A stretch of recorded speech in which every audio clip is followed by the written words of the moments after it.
And oh my God, we're on the internet. Yay!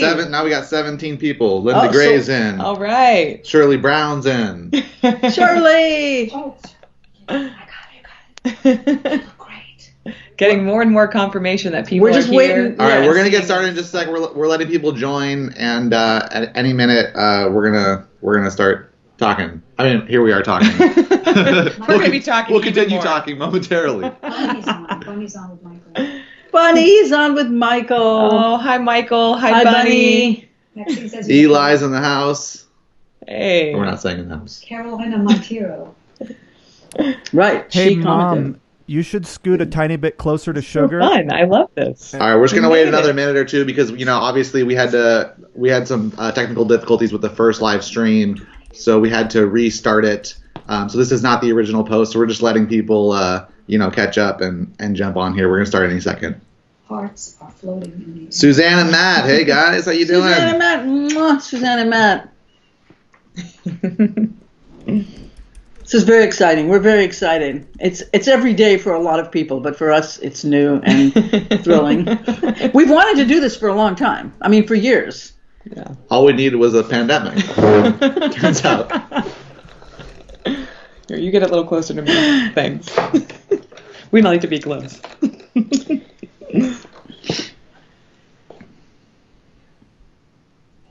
All right, well, I think we got like 30 people We got a on. quorum. So Okay, yay! let's start.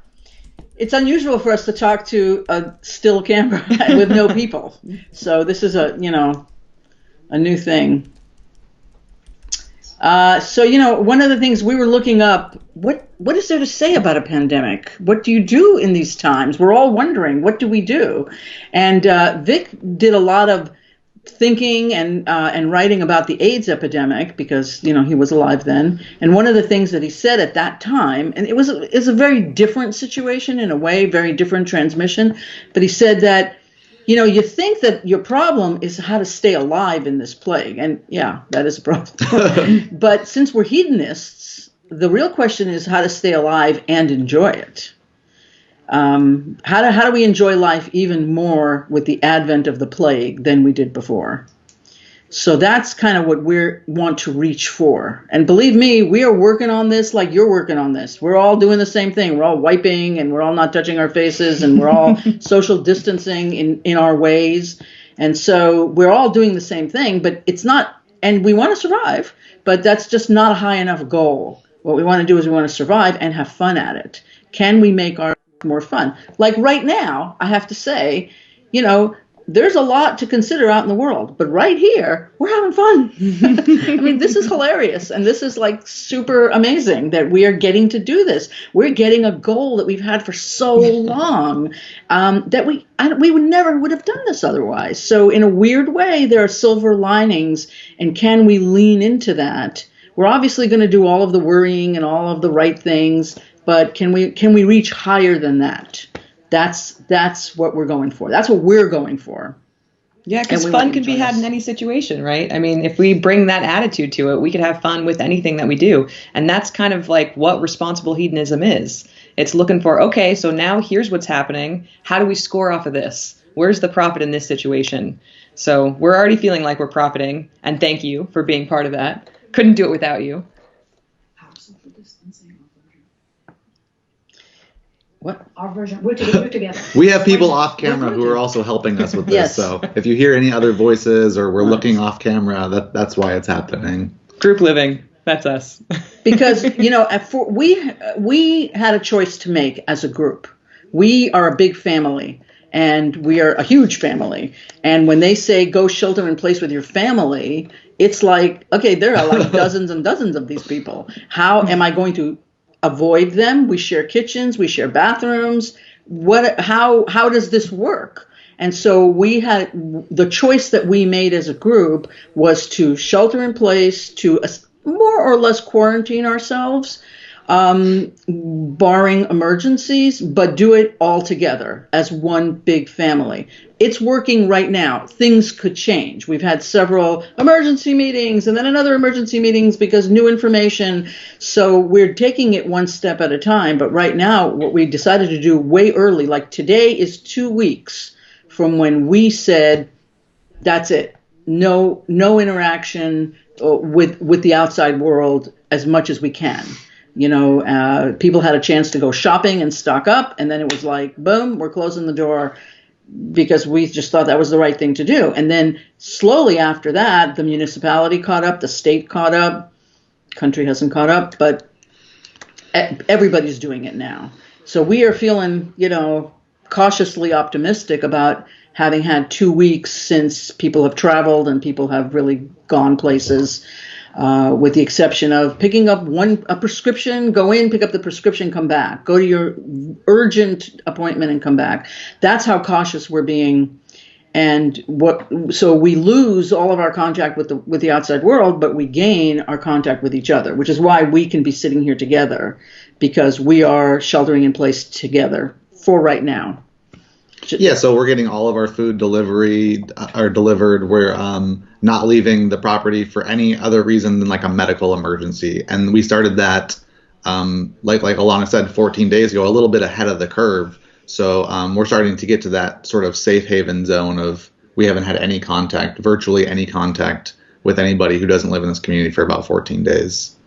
And we are still wiping everything, sanitizing everything, washing our hands. We're doing everything. And if anybody has a hint of a cold or something, they have to be separately quarantined.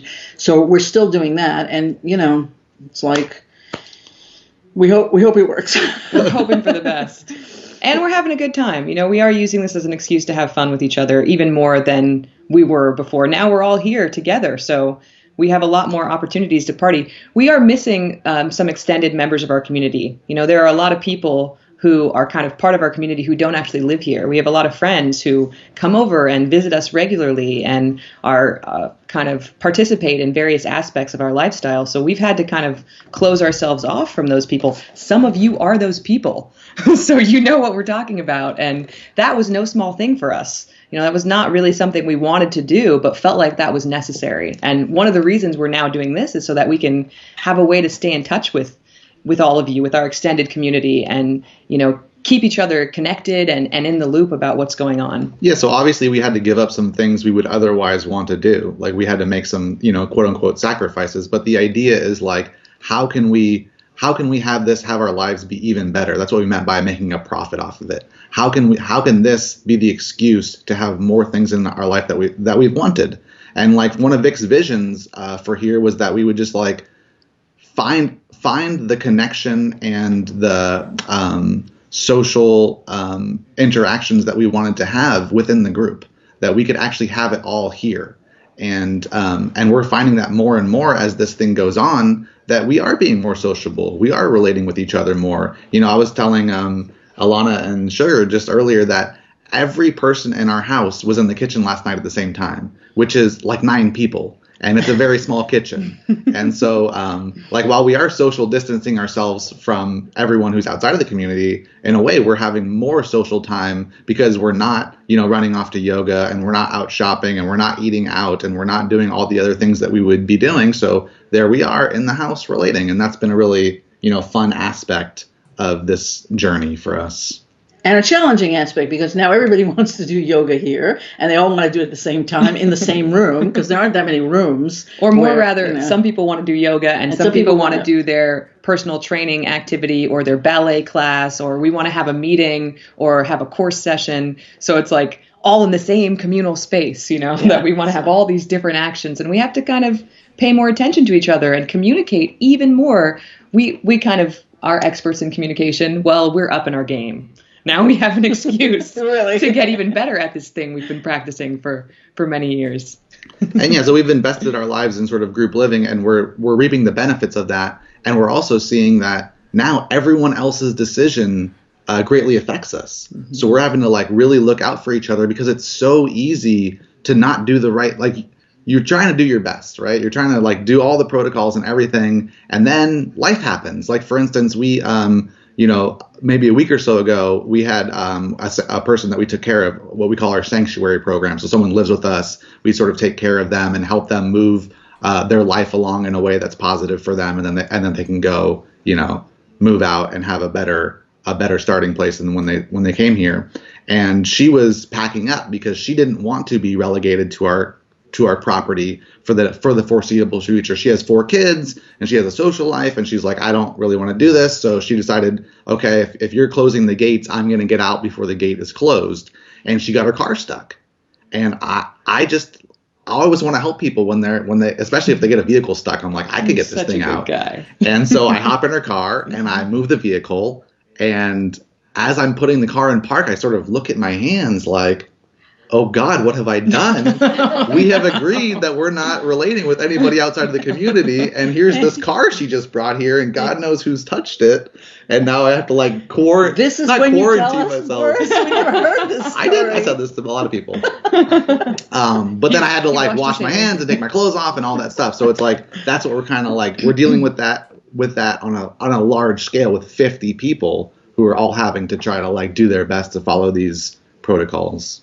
And anytime anybody gets slightly dressed up, it's like, where are you going? You know, I saw a picture of Colin in a nice shirt today, and it was very nice. And I thought he was walking the dogs. I'm like, that shirt's too nice to walk the dog. Where's he going? Where is he going? What is happening? So we do watch out for each other. And if anybody's got a purse, that's suspicious. But just we're very, very interested, because look, anything anybody does affects everybody else. It's a huge responsibility. I mean, you have to up your game. You know, I might be less careful if it was just me, but if it affects so many people, and in addition to high risk people, it's a certain amount of, you need to watch each other and you need to watch yourself. Right. As we all really do. Let's face it. I mean, it's really no different for anybody else. It's just magnified when you have this many people. But we're all in the same boat to one extent or another. You guys, us guys, Right. Yeah, it's kind of taking One No Vote to another level almost, because because now the things that affect everybody, the things that are communal actions, are things that used to be personal actions. It was not that big of a deal if I touched my face. Nobody really cared. And now it matters if I touch my face and then touch a doorknob or whatever. If it's a big deal if somebody's going to the store. So we have to include each other in our lives in ways that we didn't really have to before, in order to keep everybody safe and to have everybody feel considered. And looking at how we want to manage our lives now, we've been talking and talking and talking. And how are we going to handle food? And there were some people who are really concerned about ordering food out. There's been a lot of research that indicates that it's probably okay. Take out prepared restaurant food. Right, prepared food. That, that is actually not really the way that this virus is transmitted. And it's most likely okay to eat food that somebody else who doesn't live on this property has prepared.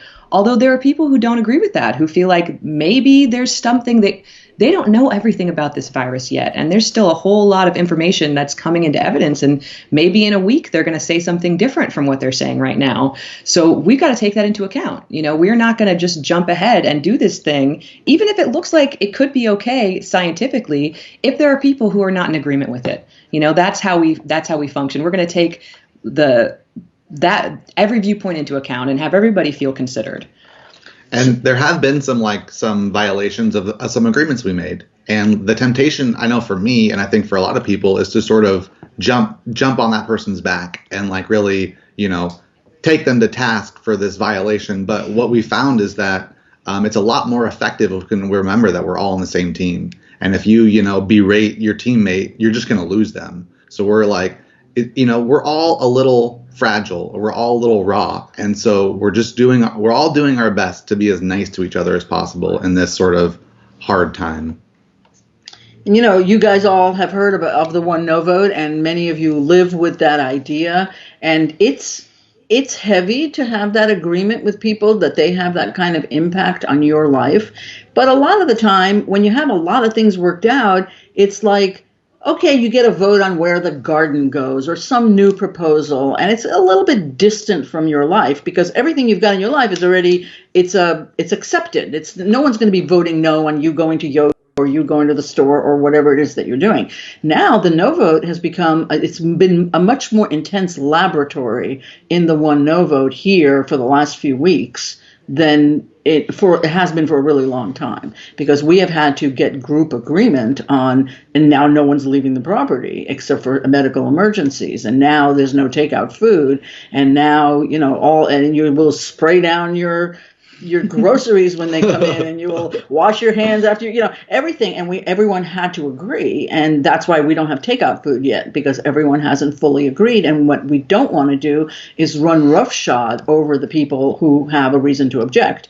It's very tempting to just try and say, damn it, the food is fine, I want my takeout food. Which is a temptation in any relationship. You think like, I know better, I know how it really is, and then you should just agree with me because clearly I know better. Right. Yeah. So I think it's something everyone deals with, and we're dealing with it on a larger scale here. Yes, and and you know how it is. It's like once everybody thinks different than you, it's very easy to cave. It's very easy to say, okay, what do I know? Okay, I trust you. I will just compromise on what it is that I think. I have this feeling, but I'm going to go with what you think. You're smart. I'm going to go with what you guys think, But we have to protect each other and make sure that everyone's voice is heard, even when people are really more willing than they should be to capitulate. Yeah, we have a saying that we can only go as fast as the slowest person. So rather than we want to have everyone feel totally good about something rather than strong arming them into some point of view that they don't actually think. But think, but everyone's saying it. Or whatever. But slow, I think it's a little pejorative because they're not slow. Right. They may be the only ones who are awake. Right. They may be fast. They may be the fast ones. So just anybody who Totally. has a feeling, And like just yesterday, I feel like Alana was sort of backing up somebody who had a viewpoint about us not doing the takeout food. And I think that you care more about this than she does. Like maybe you are defending this thing that doesn't need to be defended. And today it turned out, no, actually, Alana was really right that this person really did not want us to do that. They were very docilely or, as nicely as they could trying to say, please don't do this. And Alana read that and backed her up. And that was a really loving thing to do. And I was willing to go forward in that direction, but you saw her, and that was in the end, a really great thing. I was really glad that we didn't end up doing it. So thank you. Yeah. And that's with wanting takeout food myself, but still. But the ironic thing is that everyone, you have to find something to freak out about, and it's not really what you are actually freaked out about. We're all worried about dying. We're all worried about our loved ones getting sick. We're all concerned about how we are going to be taking care of each other. But what we are freaked out about is not getting our coffee creamer. Right. Safe place where you will be freaking out. Right. Our refrigerators are full. Our cabinets are full. I mean, the truth is, we could get no deliveries for a month and be fine and share food. But really, one of my hasn't biggest stopped us. I'm just afraid I won't be able to get my eyebrows done.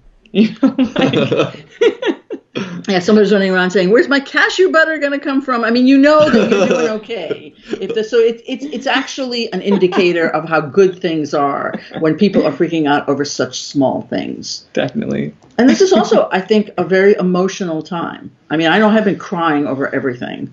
Every movie, commercials, make me cry just because we're all so so fragile feeling because our worlds have been turned upside down and things are very likely never going to go back to the way that they were. We will have some semblance of it. We all, feel we will have some semblance of a rosy future, but it's not going to be the same future as the past was. And so we have to deal with that. It's like Vic would always talk about rapidly changing realities. He called it that, RCR for short. And he said, that's what you need to make it. You need to have the facility with rapidly changing realities because you think everything is stable and you act like everything is stable and you just go unconscious doing everything like the way that you think it's going to be the same tomorrow as it was yesterday. But you are deluded. Things could change any second and you have to be prepared for that. And we're like, yeah, sure, whatever. But he was right. Look, things have changed. I mean, I think about 2 weeks ago and how different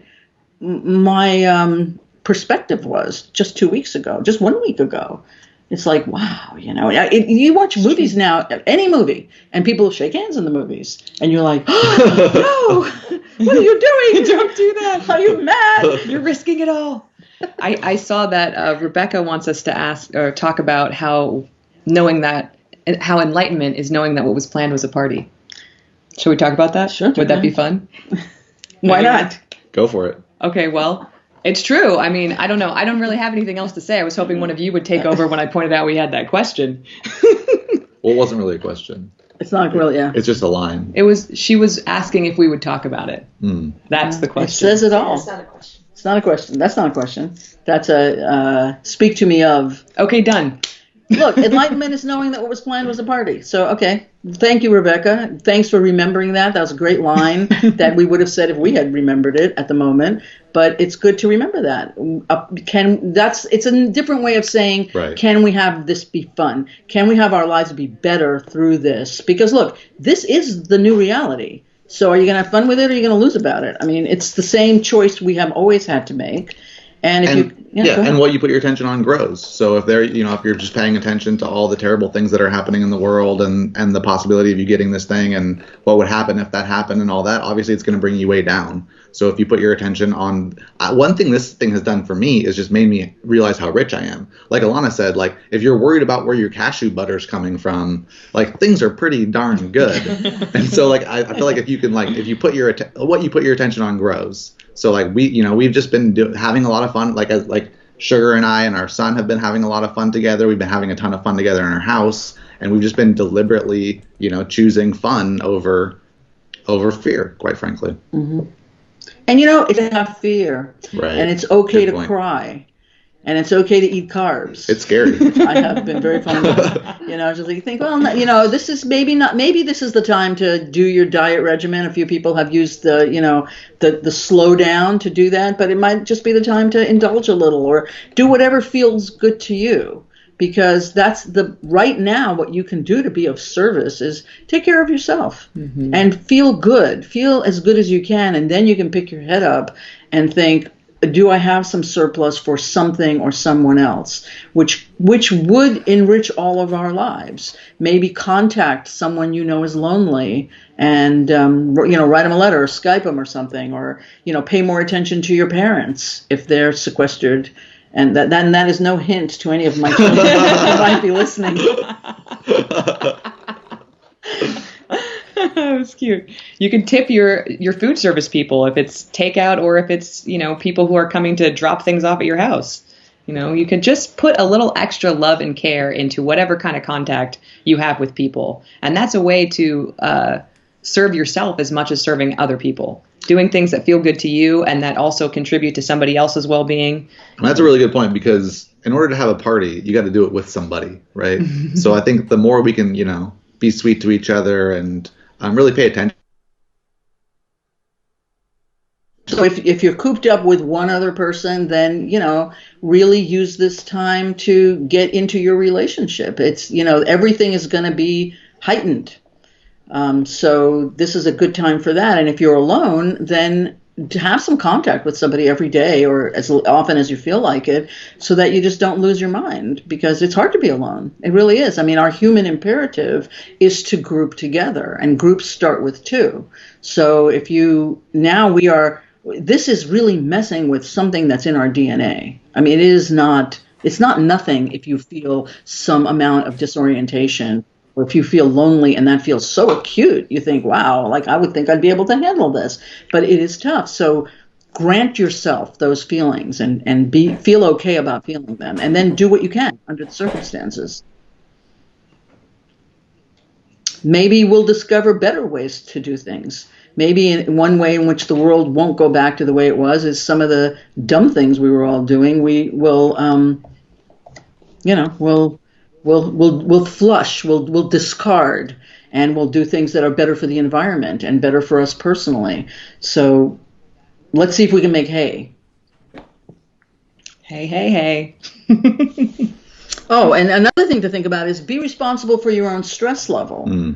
Like we're all stressed.